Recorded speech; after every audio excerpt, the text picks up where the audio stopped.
Welcome to Meet, Act, and Part, a Masonic podcast hosted by Midnight Freemasons Greg Knott, Darren Lahners, Todd Creason, and Bill Hostler. The views, opinions and experiences that are expressed by the hosts or guests as individual Freemasons do not reflect the official position of any Grand Lodge, appendant body, or Masonic authority to which the hosts or guests belong. And now on with the show.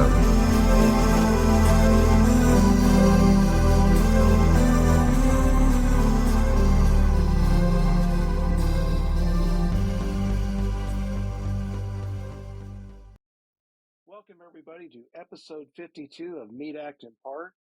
We've got a special guest tonight, but before we get there, let us introduce ourselves, your fabulous co-hosts. I'm number one, Greg Knott. And I guess I'm number two, Bill Hostler. And I'm Darren Lahners. So our very special guest tonight is Monty Glover, and Monty is joining us, and we're going to talk about the Cryptic Council tonight. We haven't done any shows really on the Cryptic Council at all, and I think this should be an interesting show to learn about really the middle body, so to speak, of the York Rite, but that does not mean to minimize it at all because it's a very equal, important part of the York Rite. So, Monty, if you don't mind, introduce yourself and give us a little bit about your Masonic background. Sure. I'm Monty Glover. I am currently serving as the most puissant General Grand Master of the General Grand Council of Cryptic Masons International. I'm towards the end of my term. I get over in August of 2023. I'm a past Grand Master of Hawaii, past Grand High Priest, past Grand Illustrious Master, past Grand Commander, past Sovereign of the Red Cross of Constantine. I've got a lot of pasts up there. Most of my Masonic career was in Hawaii. I lived there 34 years, and I currently live in Georgia, just south of Atlanta, to make it easier to do this job. Great. So I'm a member of Urbana Council number 19. We're located in near Champaign, Illinois, where the University of Illinois is home to. And I went through my degrees. Very well. Do you? Great. Yeah. So I grew up in Ludlow, in case you don't know. Oh, well, my gosh, you're a local guy then. I don't have to explain anything. What a small world. So for our listeners, Ludlow is another small town in east central Illinois. And so we're practically neighbors then indirectly. So, well, you're familiar. The cryptic degrees are beautiful. There's just without question. And there's three of them, the Royal Master degree, the Select Master degree, and the Super Excellent Master, which is performed, I know, less often, but I have seen it a couple of times. What got your interest sparked in cryptic masonry? Well, when I saw the degrees for the first time, it kind of tied together the story between the Blue Lodge degree work and the Royal Arch degree work. As you know, the cryptic degrees kind of span that time right before the Hieronymic legend takes place and right after. And so it kind of fills in the blanks with a lot of the storyline between the third degree and the Royal Arch degree. And I found that very interesting, particularly with the conversation between Hiram and Adoniram, and it resonated with me. So how did you end up in leadership at the international level? What was your journey to the position you hold now? I blinked, I think. Didn't show up at a meeting and next thing you knew you're in charge. Yeah, I was actually, it actually kind of went that way. I was actually at my lodge, attending a lecture by, Bob Davis. And, my phone rang in the middle of the thing. So I stepped out and it was, most puissant, Larry Weaver. And, he said, Monty, there's an opening at the bottom of the, General Grand elected line for principal conductor of the work. Would you like to fill it? And it's like, can I have a couple of days to talk about it with my wife and make a decision? He says, yeah, but make it quick. So, yeah, the long and short of it is I said yes, and I was actually appointed to the bottom of the elected line. And the membership was gracious enough to later on elect me in as Deputy General Grand Master and ultimately Grand Master. How many years have you been in the line to get to the top of it? 8, but it's a 9-year line. So I missed out on the first year. Back when I was still in Illustrious Master was the only thing on my local York rights that I didn't go through. Otherwise I would have been qualified for the KYCH, but that was the one I always loved. The council guys, because they were always so much fun to hang around. We had such a blast. What is it like to be an international officer? Because some of us, we very rarely, any of us, maybe Greg, but the rest of us will rarely ever know what it's like to be a grand officer, let alone an international grand officer. What do you do? What does your job entail? And tell me just kind of what you have to do for your office. Is this a family show? This Manson family, yes, but it's a great job, but it also comes with its share of headaches. Being international, what we do is we promote the American York Rite system, and the cryptic councils are somewhat unique in the world where there's not a whole lot of competition in terms of bodies, and none of them are exactly the same as what we have in the American York Rite system. I guess the American Masonry in general has a pretty good reputation, I think, overall around the world.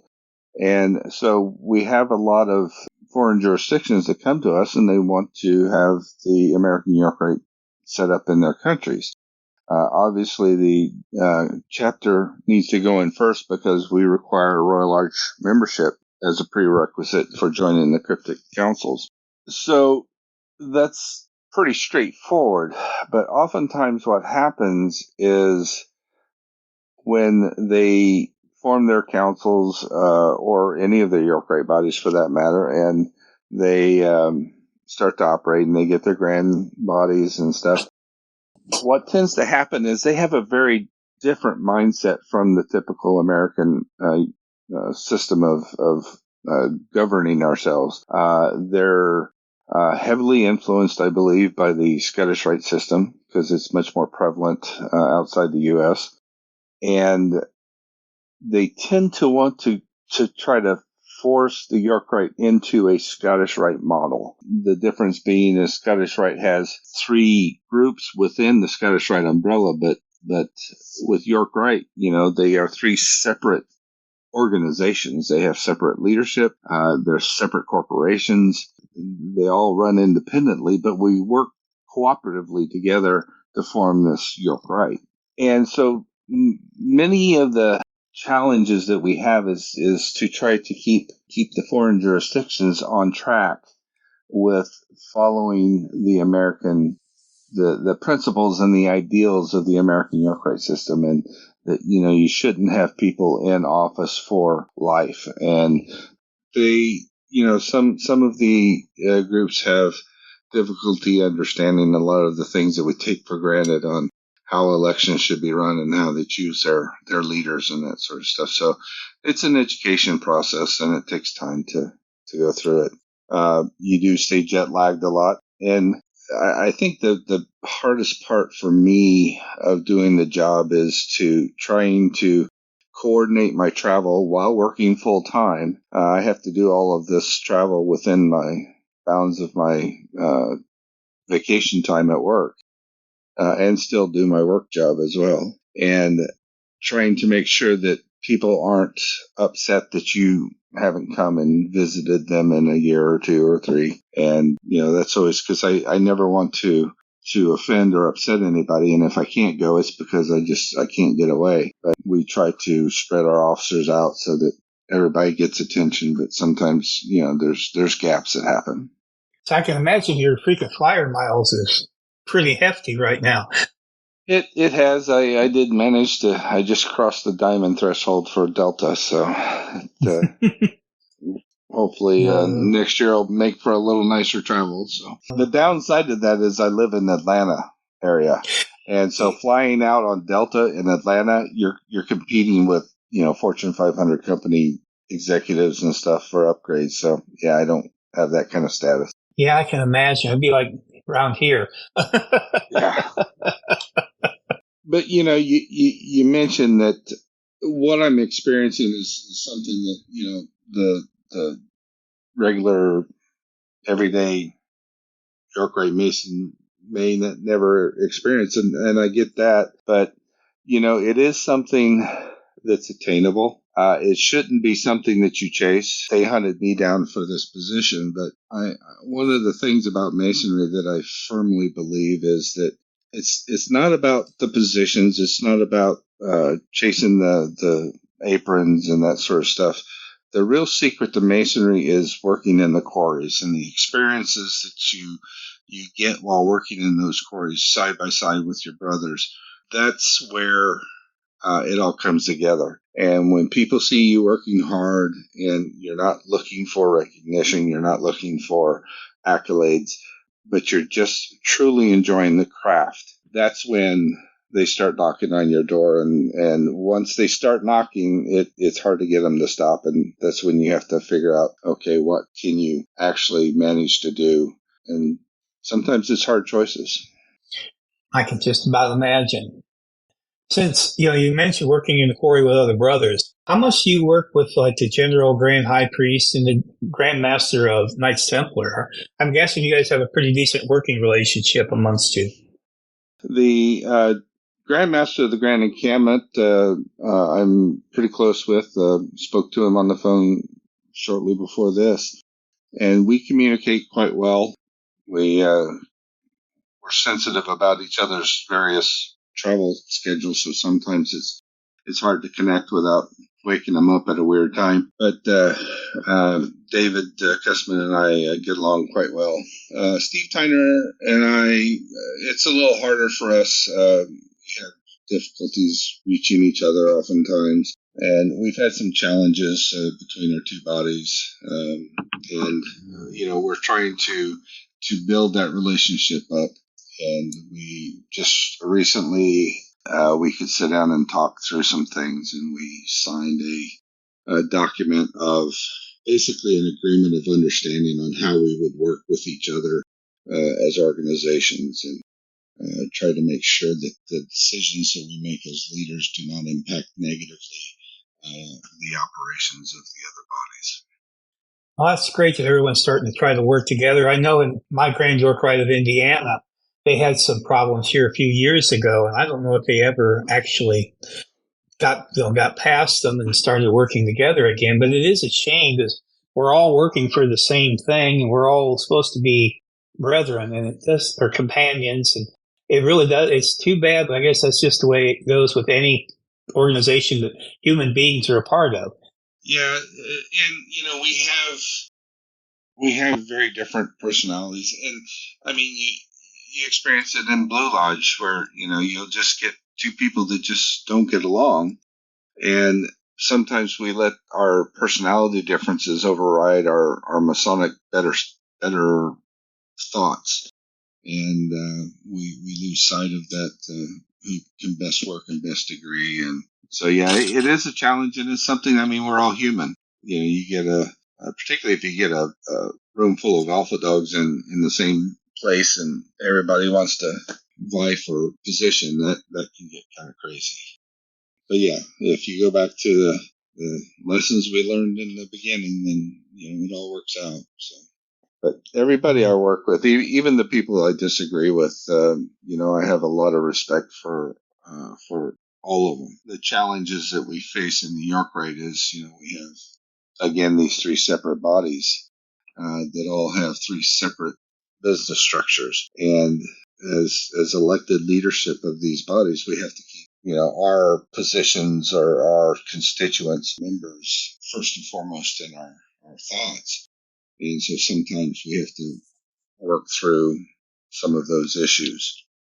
Other challenges with General Grand Council though too, and this also goes for General Grand Chapter, is that we're basically a co-op, a confederation, where the Grand Councils that belong to General Grand are there by choice. They are not required to retain membership in General Grand. Unlike Grand Encampment, where Grand Encampment, all Grand Commanderies are subordinate to the Grand Encampment. So it makes our jobs a little more difficult in that we don't have as much power to come out and say, you will do this or you will do that. We have to rely upon being able to convince people that this is a particular, way to do things, and it's up to them. And early on, when I was going through the line, we had a jurisdiction that was ready to withdraw from General Grand, and I asked them, why is it that you want to pull out of General Grand? And they said, well, you're not helping us. You're not giving us the bang for the buck that we give you. And I says, well, what is it that you want? It's like, okay. So if we generate this wonderful membership program and we give it to you, are you going to follow it? It's like, no, we're going to do our own thing. It's like, well, there you go. It's like your membership problem is your problem. And just the way is this other state or that state. And they're all unique. And there's no one solution that fits all of these different variables that go into why you have membership issues.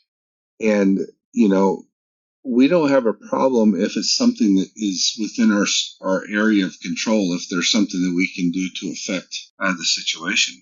But if it's not, then don't hold us accountable for the shortcomings of how you're handling your situation. We're happy to advise. We're happy to give suggestions. And we'll be a facilitator between you and another jurisdiction. And if they have a program that works, we'll certainly, help, transfer that knowledge. But we can't tell you how to solve your problems or make you solve your problems. So that's one of you have to be a lot more subtle, I guess, and you can't be throwing your weight around to make things happen. Well, it definitely sounds like you have to have the wisdom of Solomon to be in that position. Well, I fall short oftentimes, but I do my best, and I rely on just that good Midwestern way of thinking, where you be honest, you tell people straight up, tell them your truth, and people appreciate that. And you can have your disagreements, and you can try to convince one another to your way of thinking. But at the end of the day, you let them know. It's like, hey, if you don't follow my ideas, that's fine. It's not going to change the way I feel about you or your jurisdiction. And we're here to continue to help in any way we can. Monty, I'm curious. Two questions. One, is there cryptic councils in all 50 states? And then how many of the states belong to the General Grand Council?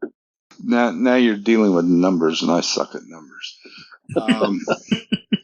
So the answer to how many states have cryptic councils, there may be some inaccuracies in this, but basically all but 2 of the states have councils established. The 2 that do not are Virginia and West Virginia, and they basically have the council degrees are rolled into the Royal Arch. Okay. And so they just have their Royal Arch system that includes those extra degrees. We recognize them. We can go to their meetings and all that kind of thing, but they just don't have separate councils.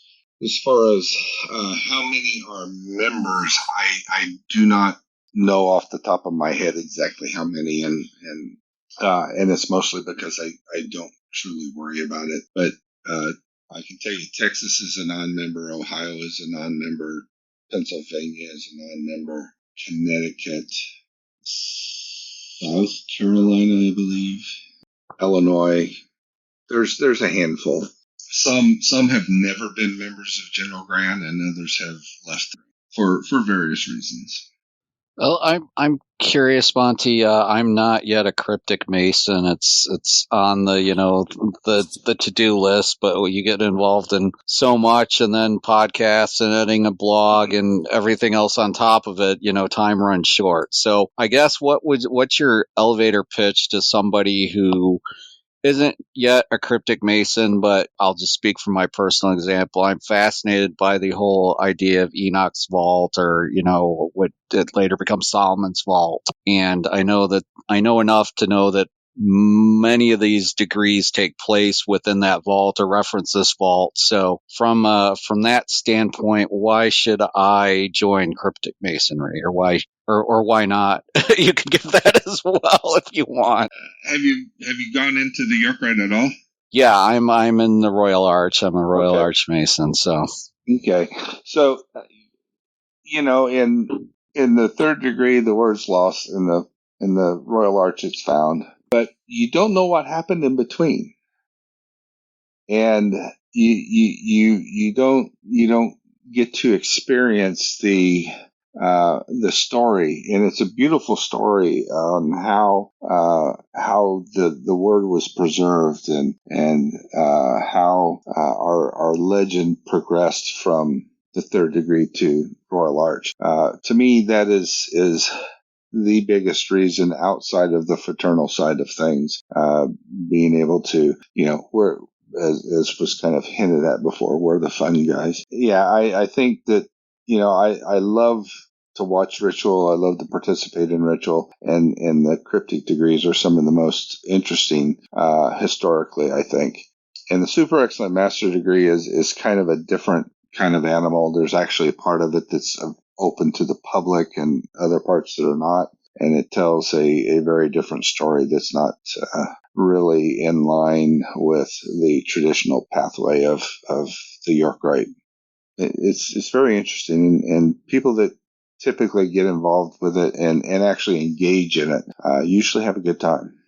Sounds good. When was Cryptic Masonry founded? I mean, was it, obviously, I would guess, I know the Royal Arch is back to late 1700s, I think, in England, and then, made its way over here early 1800s. When did Cryptic Masonry begin? Because I'm assuming I believe, and you can correct me if I'm wrong, that it's purely kind of an American concept, that the cryptic degrees. I don't believe they were started in England and then migrated here, but I could be wrong about that. I will preface any of my comments on this as that I am not a researcher. Okay, fair enough. And Bill Snyder is probably a good person to go to for these types of questions if you want accuracy. What I do know is that the cryptic degrees were kind of a loosely formed set of degrees that really didn't have any structure around them when they first appeared. And they were brought in under the Scottish Rite initially. And the Scottish Rite had ownership of them, and they presented them as side degrees of the Scottish Rite.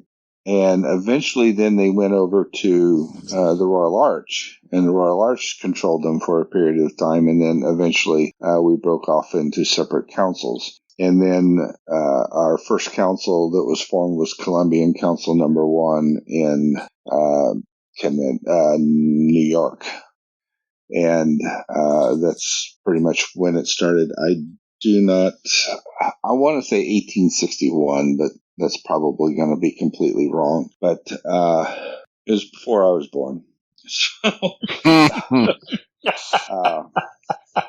I'm not so sure if Bill was born yet or not, but he might have been.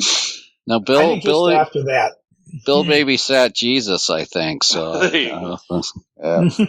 Yeah, you've been reading that again.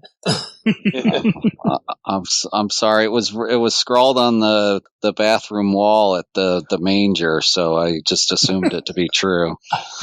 Like Bill was here. Yeah, it seemed like it.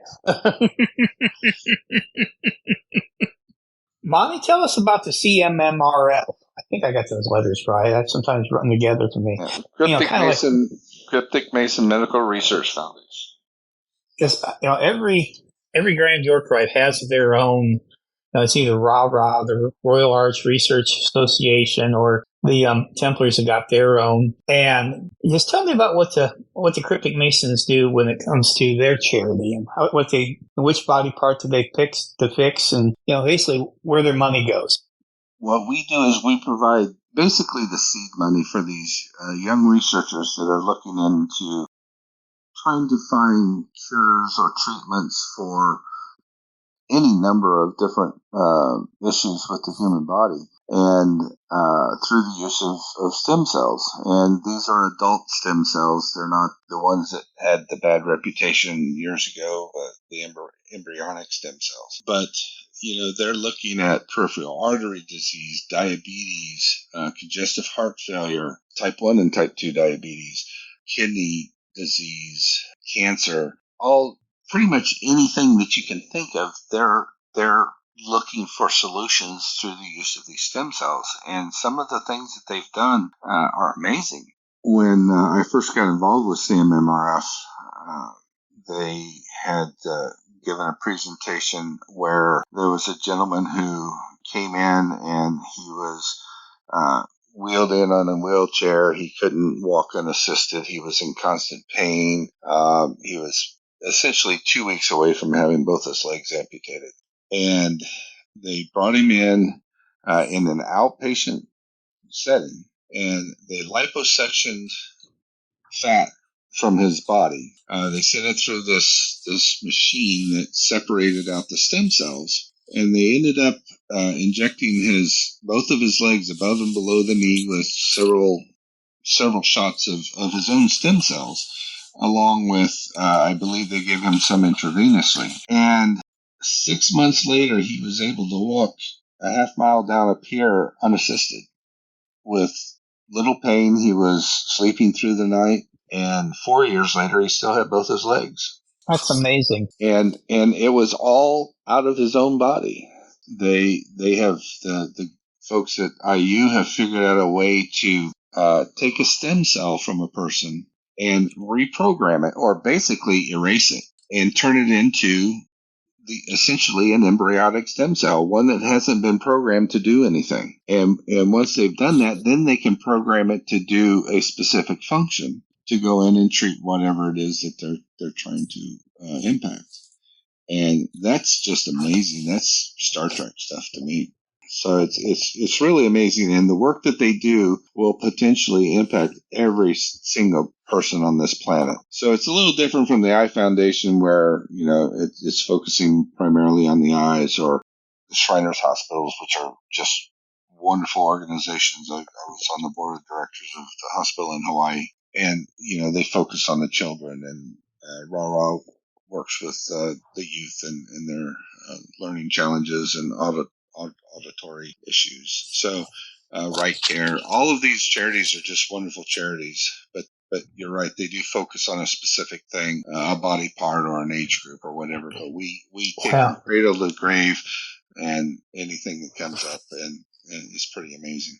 That is amazing. I mean, basically, I was being a little flippant. That was Dwight Smith wrote that in one of his things about how, he says, these grand bodies, just pick a body part and, try to send money to it to show what good persons we are for membership. And I don't know, it just came into my mind, but. No, but it's fairly accurate. I mean, and it doesn't demean any of those charities, because stuff falls apart. So we have to keep track of it and work on them. But and Masonry just has, I mean, it's not just the big three, the Shrine, Scottish Rite, and York Rite. I mean, every Masonic organization that's out there has some charity that they support, and we give a lot of money to charity, and sometimes that's what makes it difficult, is that we're all vying for the same money that's in the same pockets of all of our brothers, and we're not all wealthy.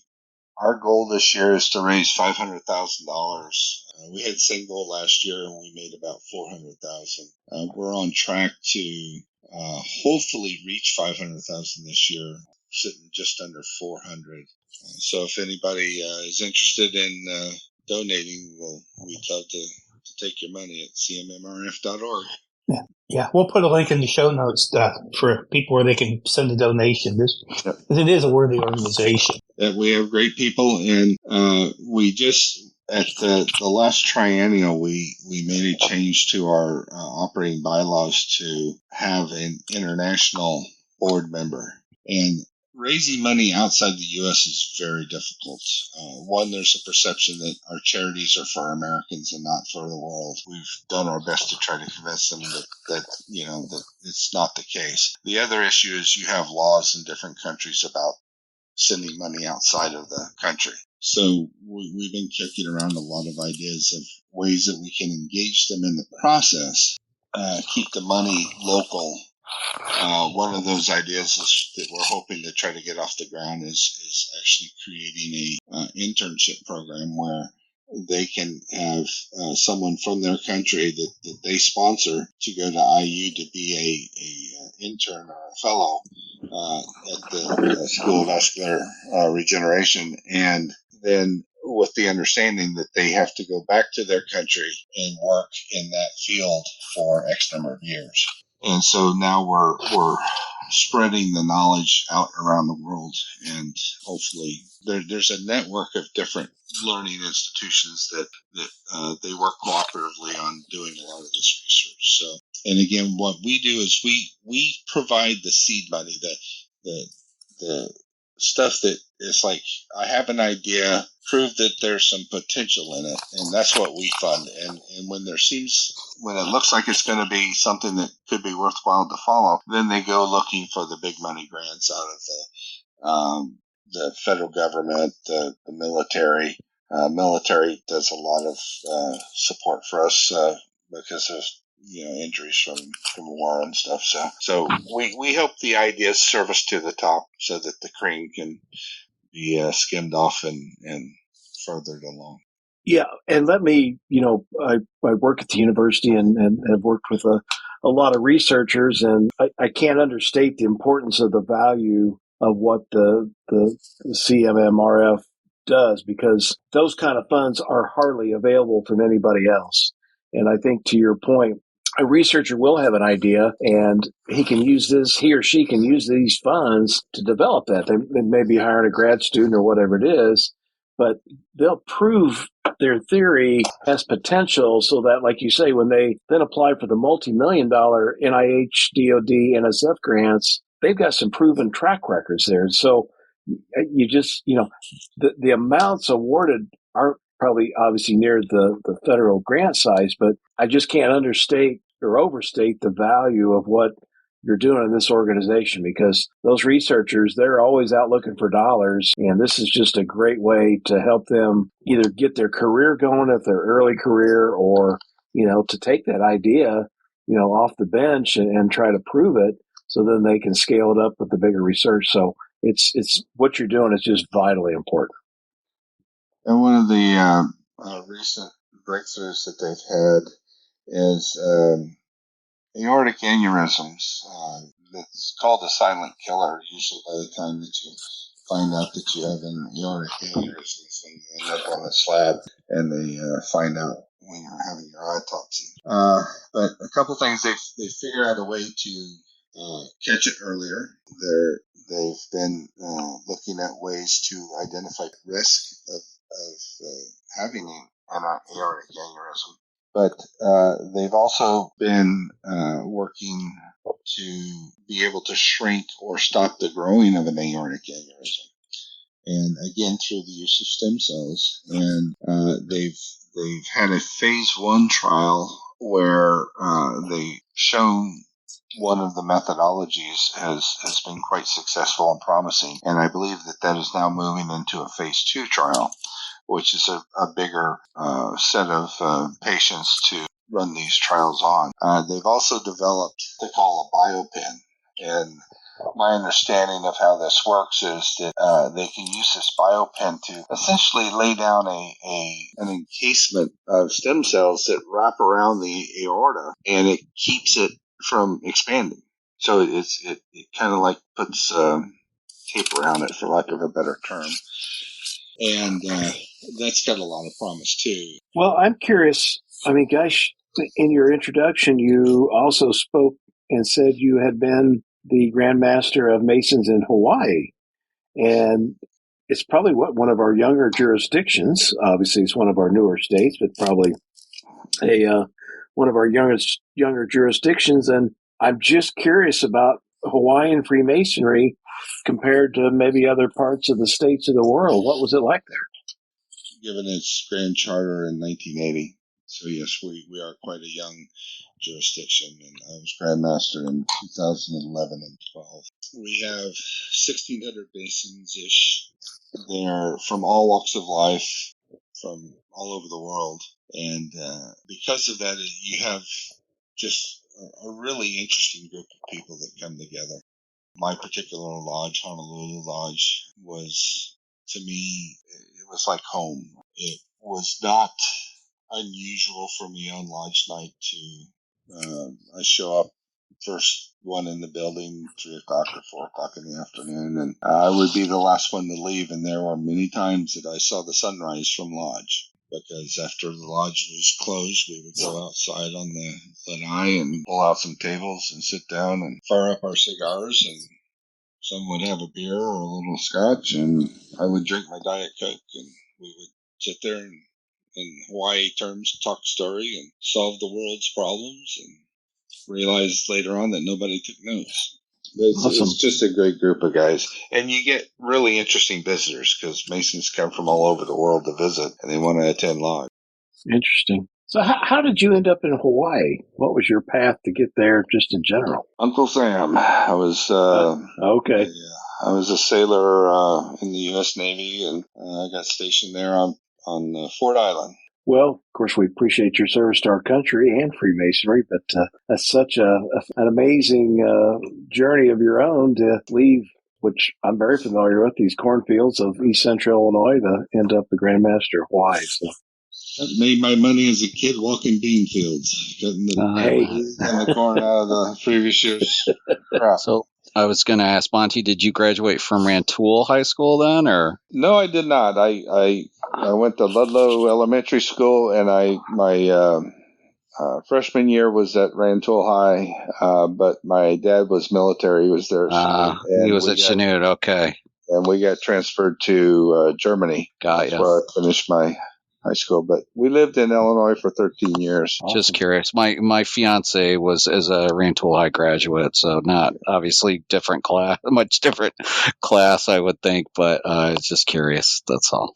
Yeah, I'm 60 years old, in case anybody cares. So I graduated high school in 1980. Yeah. 79. Cool. We're doing this podcast, and the amazing thing to me about Freemasonry is the connections we make with people all over the world, and you've literally been all over the world, but yet here you are from, basically Darren and I's home area. And that's the awesome power of our fraternity, is those shared values and shared connections. And yet here we meet you virtually in this case, and get to share all that similar background, not only in Illinois, but Freemasonry in general. To me, that's just almost the number one value of the fraternity, is the people in it.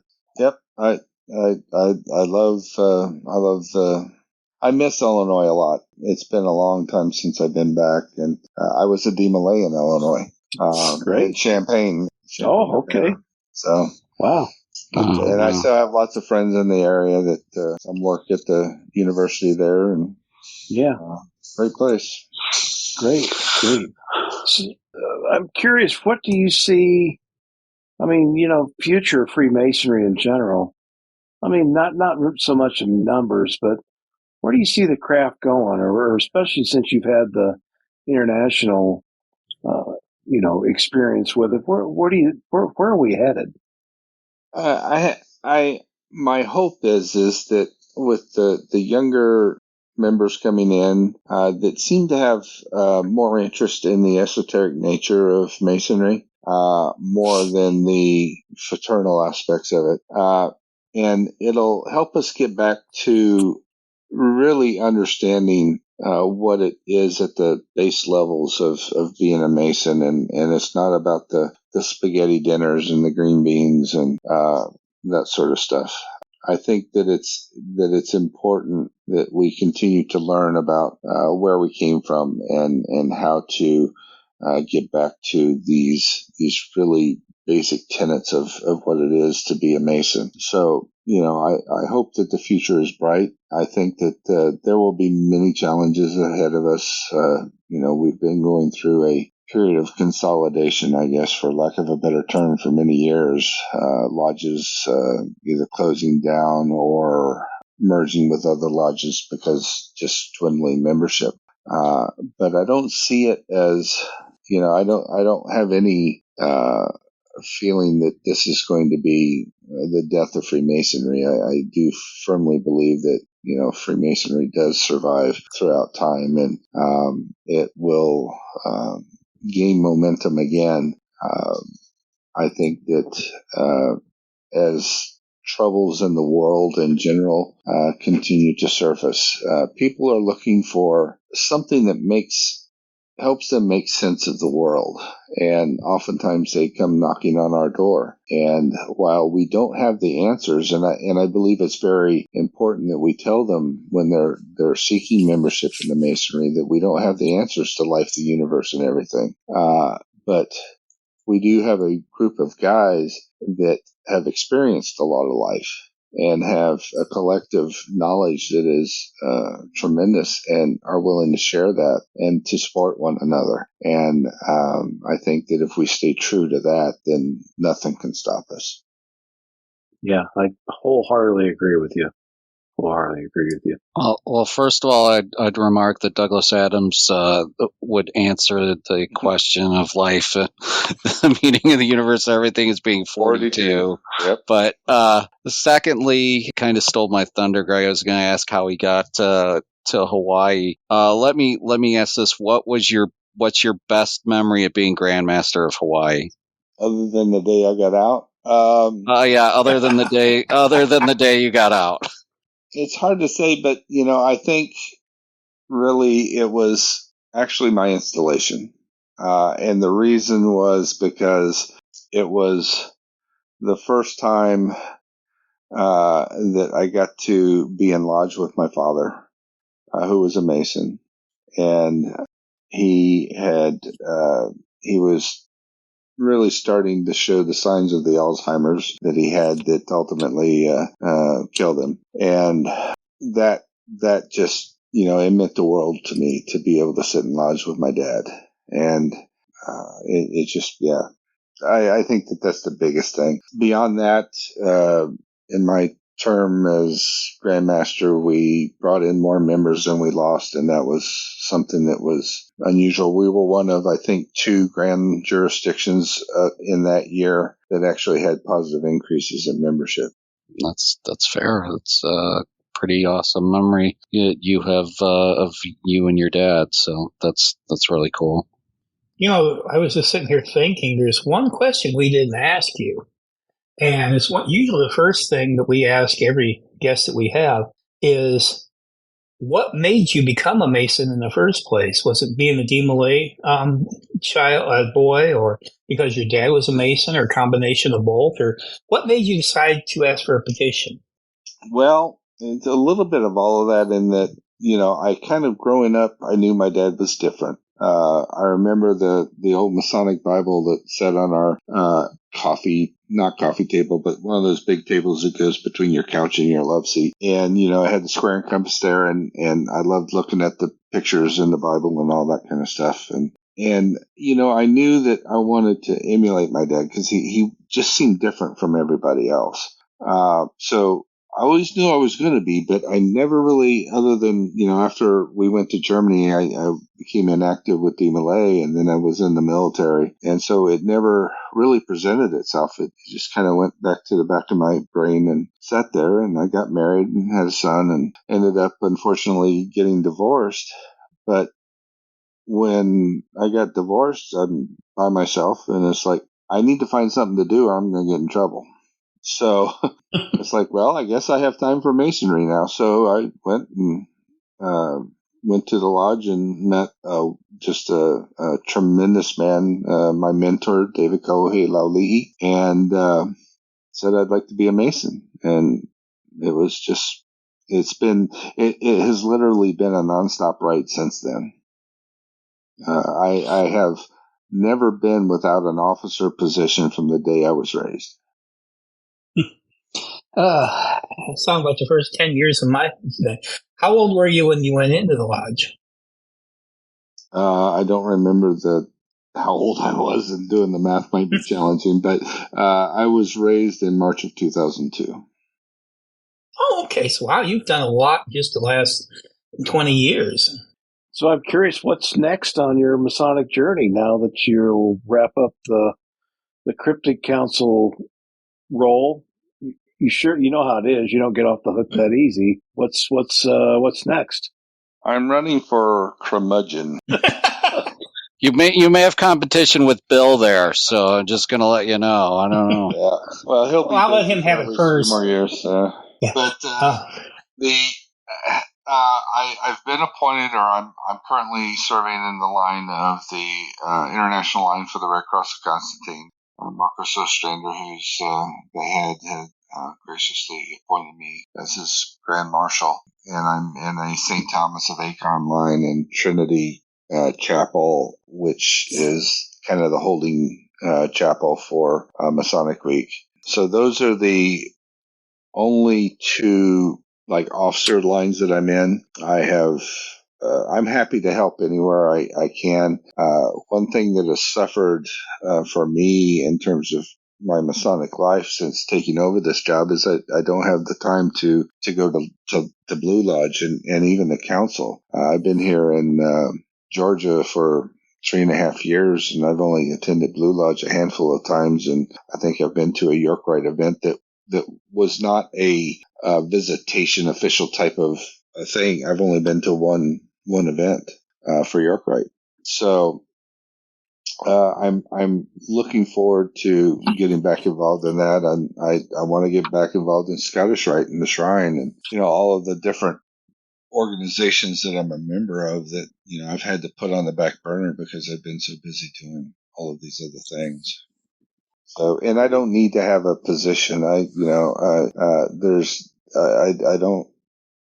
don't need any more titles or any more things to figure out where I'm going to hang or hide or put someplace. I just want to be a brother. and truly, that is the one thing.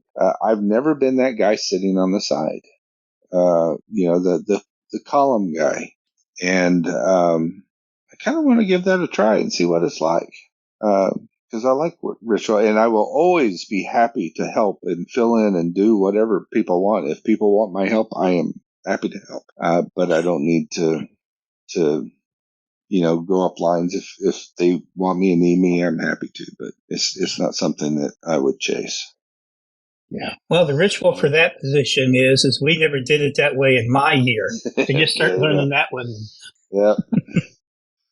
No, I've told Bill Schneider that once on August 13th, I believe, in the evening, he will not hear from me unless he reaches out to me and wants to ask my opinion on something or ask for help. I will hand him the gavel, and I will wish him the best, and I will not be in his hair telling him that I would do it differently. Well, anything else you want to cover with us while we've got you on here? No, this has been. You hope we brought up. No, this has been great. It's the first one of these I've done, and I'm much more comfortable talking this way than I am on video. Yeah, I think I've watched some of those videos. I get the email update from the council. So yeah, I enjoy the fireside chats, but I'm not what I would call a great communicator. I like to just sit down and have a conversation. Yeah. And, that's usually where I shine. So that's great. Darren, any last questions or anything you want to ask? No, I just want to thank Monty for his time coming on here, especially after, getting off a jet from Germany yesterday. I'm sure your time's been all flipped around, so I just appreciate your time and getting to know you virtually. And just like Greg said, I think it's I think we're communicating so well is because, you were born and raised around here in central Illinois. So it's just kind of still blowing my mind that, as Greg said, you, from the cornfields of Ludlow have made your way to Hawaii to be Grandmaster there. And then, now your current role with the Cryptic Council. So just once again, thank you, Monty, for coming on here. I greatly appreciate it. Thank you. It's been my honor. And if there's anything I can do for any of you guys, don't hesitate. And come see me in Atlanta. I got lots of room. Yeah, we'd love to, or vice versa. If you ever come back to Illinois or Champaign, we'd love to sit and lodge with you. And you know what? Yeah. You can be that guy that just sits on the sideline till we don't make a quorum, and then we'll stick you in a chair. There you go. Sounds like a plan. Yeah, you know how it goes. So, well, thank you again, Monty, for joining us. It's been a whole lot of fun, and it's great to learn more about the Cryptic Council. And so let me say thank you to all of our listeners. We really appreciate your leadership, your listenership, and you can find us on Patreon if you want to support us. We don't plug that enough, but if you go to our Meat Act and Part homepage, there's a link on there that, of course, Bill does a great job of keeping us on the social media and on the web. So anyway, so there's that. So we hope everybody has a great time and a great day. And please join us again soon for another exciting episode of Meat, Act, and Part. Thank you for listening to Meat, Act, and Part.